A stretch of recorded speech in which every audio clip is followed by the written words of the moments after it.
कपटाशय के मुख के बातों के साथ अंतर के भाव विकसित नहीं होता। इसीलिए आनंद के बातों में भी मुंह पे निरस्ता के चिन्ह दृष्ट होता है, क्योंकि मुंह खोलने से होता ही क्या है, हृदय में भाव की स्फूर्ति नहीं होती। इष्टरंजन बोलते हैं, कपट वही है जो मुंह में कहता है और सोचता है एक तरह और वास्तव में करता नहीं। उषाए निशाए मंत्र साधन चला फेराए जाओ। ठाकुर के वाणी में चर्चा नहीं करता हूँ, लेकिन अगर मैं मुंह पे बोलता हूँ तब उस भाव में आनंद के भाव नहीं रहता। श्री श्री बरदा बोलते हैं, जो वास्तव में करते हैं, जो वास्तव में करता है उसके कहने से उसके जो भाव मुंह पे व्यक्त होता है। अमृतमय जल कपटी के लिए तिक्त लवणमय होता है, तट पर जाकर भी उसकी तृष्णा निवारित नहीं होता। श्री श्री पितृदेव उपस्थित सभीयों के ओर देख के पूछते हैं, क्या ठीक है? श्री कंडा बोलते हैं, नहीं आगे आलोचना की तो जरूरत है। श्री श्री पितृदेव बोलते हैं, तो फिर आज आलोचना कौन करेगा? फिर उनके निर्देश पाकर श्यामा प्रसाद मुखर्जी दा आलोचना शुरू करते हैं। श्यामा प्रसाद दा बोलते हैं, यह कपट के स्वभाव क्या होता है वही समझ में आ रहा है। फिर हरिपद दास दा बोलते हैं, यह प्रश्न ये है, अमृतमय जल कपटी के लिए तिक्त कैसे हो जाता है और कपट किसको कहेंगे? श्यामा प्रसाद दा बोलते हैं, कपट वही होता है जो अपने स्वरूप का भी प्रकाश नहीं करता, जो खुद अच्छा सोचता है लेकिन और वो खुद अच्छा है वो सभी को दिखाना चाहते हैं। वो मन के अंदर और बाहर संपूर्ण अलग होता है। वो मुंह पे जो कहता है उससे अलग करता है, इसीलिए खुद को हमेशा छुपा के रखता है, खुद को हमेशा छुपा के वैसे ही चलता है। इसीलिए कोई भी चीज के स्वरूप को समझ नहीं पाता है। जो कल्याणप्रद है, जो मंगलप्रद है, वो खुद समझ नहीं पाता है। इसीलिए अमृतमय जल उसके लिए भी लवणमय होता है। गुरु किंकरदा बोलते हैं, यह पहला प्रश्न ये उठता है, कपट कौन है या कपटी कौन है? जिसके मन और मुख एक नहीं होता वही कपटी होता है, और जिसका कहना और करने के अंदर फांक होता है वही होता है कपट। श्री श्री पितृदेव बोलते हैं, मन मुंह एक ना होना वो कैसा है? फिर उत्तर देते हैं हरिपद्दा, मन में कोई सोच रहा है कि मैं सत्य बात बोलूंगा, लेकिन मुंह पे मिथ्या बात बोल रहा है। मन के जो एक्सप्रेशन, मन के जरिए वो एक्सप्रेस नहीं होता, यहाँ होता है कपटता, ये होता है कपटता। शिष्य पितृदेव सर हिला के सम्मति व्यक्त करते हैं। फिर हरिपद्दा बोलते हैं, तो फिर जहाँ मन पे जो हो रहा है वो जब मन पे कहता है वही कपटता है, वही कपटता नहीं रहता।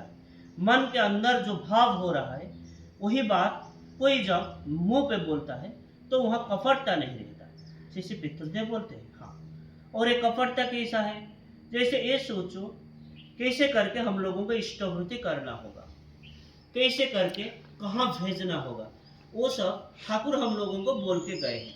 सिर्फ बोल के भी नहीं गए हैं, दीर्घ दिन लेके हम लोगों को वास्तव रूप में अभ्यस्त करा के भी गए हैं। और मैं जानता भी वही हूँ, लेकिन करता दूसरे तरह का, और दूसरे तरह मैं जिस तरह करता हूँ उस तरह का प्ररोचना दूसरों को भी देता हूँ। यहाँ रहता है कपटता, यही होता है कपटता। गुरु किंकरदा बोलते हैं, आगे एक कपटता के हाथ से उधार पाने के लिए हमें क्या करना होगा? शिष्य पितृदेव बोलते हैं, सबसे अच्छा उपाय है मैं उनके हूँ, मैं इष्ट के हूँ, ये बोध को मन पे जगाना है। मेरा घर संसार सब कुछ भी उनके है, मेरा जो कुछ भी है सब कुछ इष्ट स्वार्थ प्रतिष्ठा के लिए है। तो यहाँ सब मंगल प्रसु हो उठता है उनके निकट। गुरु किंकरदा बोलते हैं, जैसे वो हनुमान, उनके व्यक्तित्व की कोई तुलना नहीं होता है। शिष्य पितृदेव बोलते हैं, हाँ, ठाकुर के भी एक वाणी है, इष्ट परायणता में जो जिद्दी रहता है वो व्यक्ति अटूट रहता है। फिर परमेश्वर दा प्रश्न करते हैं, आज्ञा व्यवहारिक जीवन में तो कपट तो हमेशा छुपे रहता है।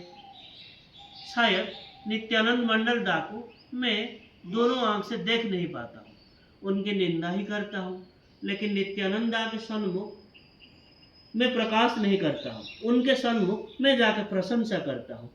ये भी क्या कपटता होता है। शिष्य पितृदेव परमेश्वर दा की बातों में सम्मति व्यक्त करते हैं और बोलते हैं, कपटता के हाथ से मुक्त होने का उसके उपाय में वो बोलते हैं हाँ, इसीलिए हम लोगों को इष्ट को केंद्र करके चलना होगा। और फिर अगर हम उनको केंद्र करके चलते हैं तो हमारे मन के अंदर वो भाव नहीं होता। हमारे सारी इंद्रिय इष्ट को केंद्र करके परिचालित होना जरूरी है, और यही होता है सुख और शांति लाभ का इकलौता उपाय। जहाँ इसे होता है, शायद तुम्हारे साथ मेरे मन का अमेल होता है, लेकिन विरोध नहीं होता, और यहाँ इष्ट स्वार्थ परायणता होता है। प्यार की जो स्पान होता है वो बढ़ जाता है। कोई शायद आपके संबंध में कुछ बोलता है, तुम बोलते हो देख वो तो ऐसा इंसान नहीं है, ऐसे होता है। सब अपने हो जाता है। वसुधैव कुटुंबकम ये सहज भाव पे प्रतिष्ठित होता है, और ऐसे अवस्था में कोई क्षति जैसा प्रतीत नहीं होता। इसका मतलब दूसरों का कोई नुकसान या क्षति करता है, लेकिन तुम अगर देखते हो और कोई प्रतिरोध नहीं करते हो, वो भी नहीं होता है। शिष्य पितृदेव बोलते जा रहे हैं, इसीलिए खुद को हम लोग समझ नहीं पाते हैं, अपने वृत्ति प्रवृत्ति के टान में हमेशा चलते हैं, और इसकी वजह से हम खुद को वंचित करते हैं। यही होता है कपटता। असल बात होता है इष्ट केंद्रिक होना, ये होता है रक्षा कवच। जो कपट है वो शिक्षित हो सकता है, लेकिन उसके फांद में तो आएगा। अपने पड़ोस परिजन, बंधु बांधव, परिवार परिजन सबके सन्मुख उसका जो असल स्वरूप एक न एक दिन प्रकाश तो पाएगा। और जो प्रकृत कपट, उसको कोई अगर कपट सोचता है तो भी उसको कुछ जाता आता नहीं है। अकपट व्यक्ति के द्वारा किसी का अमंगल साधित नहीं होता। जैसे प्राचीन मुनि ऋषि लोग थे, वो किसी के कृतकर्म के लिए अभिशाप भी अगर देते थे, लेकिन आपात दृष्टि से हमको लगता था कि इससे क्षति होता है, लेकिन अगर अनुसंधान करके देखते हैं हर क्षेत्र में भी मंगल साधित होता है। जैसे अंधक मुनि दशरथ राजा को अभिशाप दिए थे, तुम पुत्र शोक में प्राण खो बैठोगे। राजा दशरथ तब अपुत्रिक थे, और उसकी शाप की वजह से वो वर में कन्वर्ट हो जाता है, और स्वयं नारायण दशरथ के पुत्र रूप से पैदा होते हैं।